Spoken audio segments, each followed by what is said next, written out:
How's it going, everyone? College Lefty, and in this video I have for you all more future star reveals for Stage 2 Team Affinities. I'm going to go ahead and hide my face cam as I talk about these cards, but we did leave out some cards in our previous video. They have not revealed all of these cards quite yet.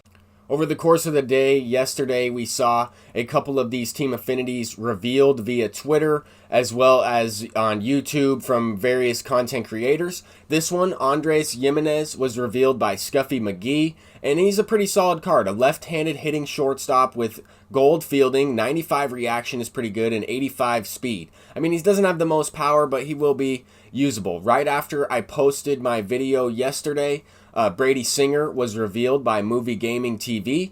This card has a sinker, slur, four seam, and a changeup. A pretty slow changeup as well. It's coming in about 80 miles an hour.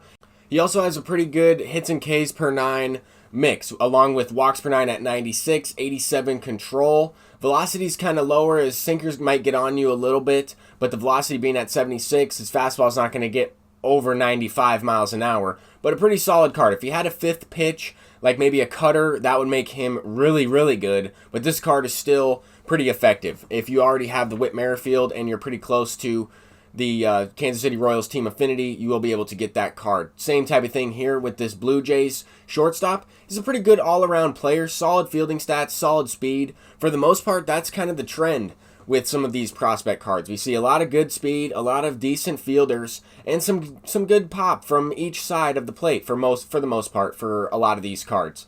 But this guy has reverse splits, 88 and 84 against right, 63, 74 against left with 68 vision. Kind of, in my opinion, he's probably one of the weaker cards that you can earn through Stage 2 Team Affinities, but at the same time, still a great option. This next one right here might be the best pitcher we have had revealed so far. I think this card is going to be incredible. Bruzdar Graterol. I'm not really sure if I'm saying his name correctly. That is a great name, though, I must say. 88 stamina, 100 hits per 9, 97 Ks per 9, with 68 walks per 9 and 79 control. So that's also going to help him locate a little bit better with that 79 control. He does have 95 pitching clutch, 99 velocity, and his live series card for the Dodgers does have the outlier quirk on his sinker. So I believe that the diamond version of this Bruzdar Graterol will be throwing in the hundreds for this sinker because it's right around the same speed. I have faced the common pitcher in the event yesterday, and I'll go ahead and get into some event gameplay right now. But as you can see, he does have the outlier quirk on his primary pitch, which is the sinker. Also throws the four seam at 100. Slider's coming in pretty quick. Curveball is also coming in with a lot of break, and the changeup, I'm hoping, is a little bit slower. So let's go ahead and get into this gameplay. I will be facing Bruzdar Graterol in this very first game. I did upload some of these clips to Twitter as well, but I wanted to focus on uploading these clips on YouTube a little bit out of order since I faced this Bruzdar Graterol right here. So I'll go ahead and get the face cam back. We'll get back into some of this gameplay online. Alright, so here we are facing Bruzdar Graterol. We have Joey Gallo up at the plate, and as you can see, I mean, that pitch was coming in pretty good. 98 miles an hour on the four seam from the common. Now, here's the sinker. That one looked like it was coming in a lot quicker, even though it was the same velocity. Then he tries to come back with it a few pitches later in the at-bat, a 97 sinker right down the middle, and we square it up with good contact. Probably if I'm facing the diamond with that same contact result, this is on All-Star, but that's probably a pop-up. I mean, with the PCI placement, I was not necessarily on it all the way. So I am curious to see how this Bruzdar Graterol is going to pitch. If you take a look, I mean, his motion wasn't all that deceptive, but the ball will get on you quickly. Now we're facing Melvin Adon a little bit later in this game, and honestly, this event is pretty much home run derby for both teams. I tweeted that out last night as well. For the most part, I've played a lot of high-scoring games, a lot of lead changes, as well as just a lot of pitches that are hung over the middle of the plate, using guys that might not necessarily be the best. I mean, I've been facing a lot of starting pitchers. People will bring in their starting pitchers in relief and use them that way. That's exactly what I've been doing. But if you can get to the bullpen, and if they do bring in their bullpen pitchers, you can really get something going. The game turns into hitting frenzy pretty much. I mean, here in this one, Juan Soto hit 3 home runs in 6 innings. That guy stayed throughout the entire game. We finished it up 12-4 and end up getting the win. Juan Soto leads this next game off with the home run. Some of these games were out of order, but Juan Soto easily was my best hitter in this event so far.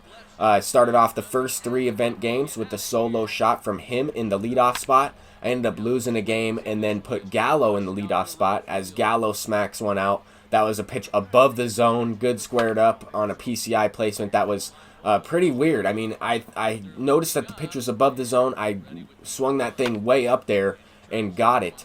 Here, Shohei Ohtani's taking Nate Pearson deep. This game was a little bit lower scoring, 2-0. The opponent was winning in the top of the 5th. We tied it up. We actually went extra innings in this one. He used Nate Pearson and Michael Kopech. So 2 pitchers with the outlier quirk. Even on all-star difficulty, they're still pretty effective. Once I was able to get the stamina and energy down on these pitchers as well as the confidence, they are much easier to hit. If you notice on this specific hit right here with Gallo, I'm not even on it with the PCI. I put on the Twitter feed, on the Twitter post, that pitcher didn't have any energy or confidence, and that also allowed me to hit that one out with Gallo and his amazing power. Anyway, so far in this event, I've been having a lot of fun playing it. The 6-inning games are a little long. Because we don't have as many relievers, I would have liked to see this event at 3 innings, but it's a nice mix. It's nice to mix it up a little bit and extend the innings in an event. We have BR, we have ranked seasons, and now we have something in between with the event.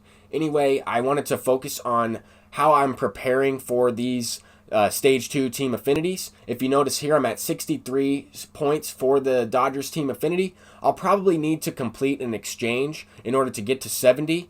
With all the feedback yesterday, I was talking about how I wanted to try and maximize 1 voucher for Yadier Molina. I think you guys are right in the sense that it probably will cap you at 70, regardless if you're at 69 points like I was with Yadier Molina.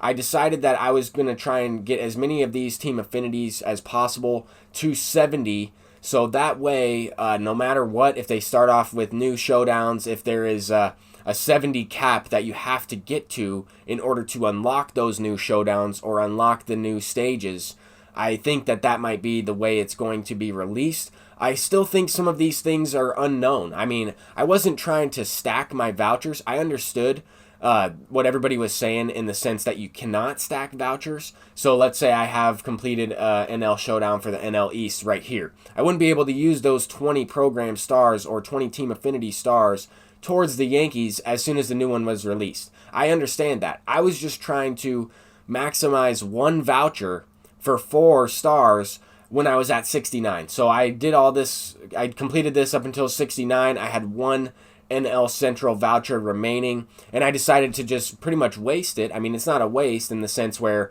I went from 69 to 70, but I didn't get full value for that 1 voucher. But that's okay. I mean, I'm just looking to get to 70. If I have to complete Showdown another couple times and complete some exchanges to get to 120 program points, I think it will be worth it because you're going to get some rewards along the way as well as a pretty good endgame card, in my opinion. I think that some of these cards I have here have been some of the best revealed. For the Diamondbacks, we see the Alec Thomas. I'm really looking forward to the Taylor Trammell, as well as Brandon Marsh and Nolan Gorman.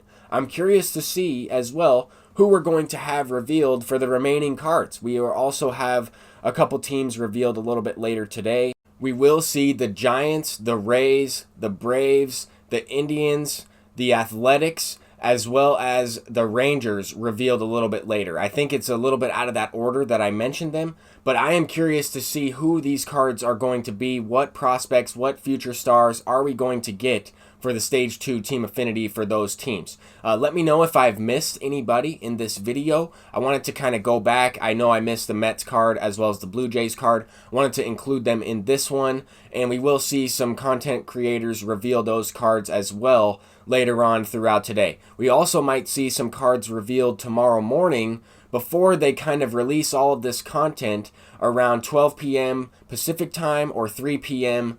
Eastern time tomorrow afternoon. So that will be released on Friday, and MLB The Show has already tweeted this out a couple days ago on how he would get these cards, how they would be revealed, and I really think that this is awesome. I mean, some of these programs I'm not necessarily all the way completed, or I don't have the most progress on some of these, but over time I'll be able to complete them, and if I want to unlock, let's say, the Kansas City Royals pitcher Brady Singer, I will be able to get to that threshold eventually, whether it's completing Stage 1 Showdown and Stage 2 Showdown. But that is going to do it for this video. Let me know what you guys think about the content released and revealed.